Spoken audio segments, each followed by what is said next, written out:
स्वास्थ्य को गुरुत्व देउथिबा मुख्यमंत्री नवीन पट्टनायक दृष्टि में काकटपुर बांगुरी गाँ गोष्ठी स्वास्थ्य केन्द्र बहु पुरातन गोष्ठी स्वास्थ्य केन्द्र परिवर्तन हेउछि भूगोल। प्रतिटी जीवन मूल्यवान एही मंत्र रे माननीय मुख्यमंत्री राज्य रे द्वितीय पर्यायर आम हॉस्पिटल रूपांतरीकरण योजना रे आज पुरी जिले में 5टी स्थान रे उद्घाटन हो जाइथिबा बेले पुरी जिलार काकटपुर ब्लॉक बांगुरी गाँ गोष्ठी स्वास्थ्य केन्द्र परिसर रे आम हॉस्पिटल को वर्चुअल माध्यम रे मुख्यमंत्री नवीन पट्टनायक द्वारा उद्घाटन हो जाइछि। एही अवसर रे गृह राष्ट्र मंत्री तथा काकटपुर विधायक तुषारकांति बेहेरा पुरी जिला उपाध्यक्ष स्वाधीन नायक प्रमुख जोगदे उद्घाटन फलक उन्मोचन करथिले। जति वैकेंसी थिला एमबीबीएस डॉक्टर सब फिल्ड अप हो जायछि एवं स्पेशलिस्ट डॉक्टर जो बतन अवेलेबिलिटी ऊपर ताको वैकेंसी दे फिल अप कराजबो। सीडीएमओ सहित म कथार्ता हेतली एवं आगरु स्वास्थ्य विभाग रो निर्देशक सहित मध्ये कथार्ता हेतली हमर एवेलेबिलिटी डॉक्टर हिसाब निश्चित भाव आगामी फिल अप करा। माननीय विधायक तथा गृह राष्ट्र मंत्री श्रीयुक्त तुषारकांति बेहेरा महोदय द्वारा आज आमर आम हॉस्पिटल काकटपुर गोष्ठी स्वास्थ्य केन्द्र बांगुरीगा उद्घाटन हो जाइए। एठी आमर 3टी बेसिक सुविधा करा जाइछि एक्स्ट्रा।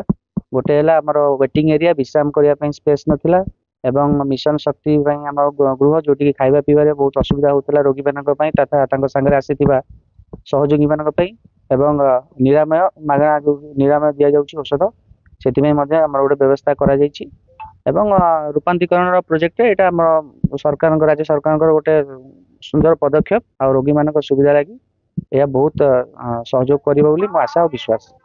एही प्रकल्प रे निरामय केन्द्र निरामय औषध वितरण केन्द्र पंजीकरण केन्द्र अभ्यर्थना कक्ष और मुख्य फाटक उद्घाटित हो जाइथिला।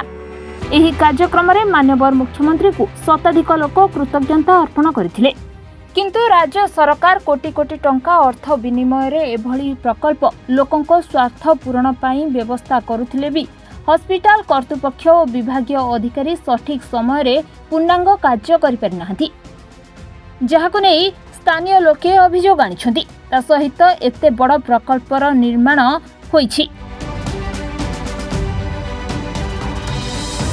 सेहीपरि विभिन्न विभागर विशेषज्ञ डाक्तर मानकु एठी नियुक्ति दिया जिबा सहित रोगी मानकु किभଳି सुलभ स्वास्थ्यकर सेवा जोगाई दिया जिवो एथिपई राज्य सरकार दृष्टि देबाकु स्थानीय अधिवासी दाबी करिसंती। याकु आमे स्वागत करूछु किंतु जदि देउले रे दियो नाहंती ता लाभ कोन। हमर भलो डाक्तर स्पेशलिस्ट डॉक्टर जोटा कि आमे गाइनिंग स्पेशलिस्ट चाहूछु एवं पेडियाट्रिक स्पेशलिस्ट चाहूछु एवं सर्जरी स्पेशलिस्ट चाहूँ ये 3टा विभागर डॉक्टर इमिडिएट आमको जोगाई दि जाऊ एवं ये समस्त अत्याधुनिक जंत्रपाति जोगाई दि जाऊ आम यहाँ ए अंचल जनसाधारण तरफ दाबी करुँ। काकटपुर आज विश्वाल रिपोर्ट रिपोर्टर्स टुडे।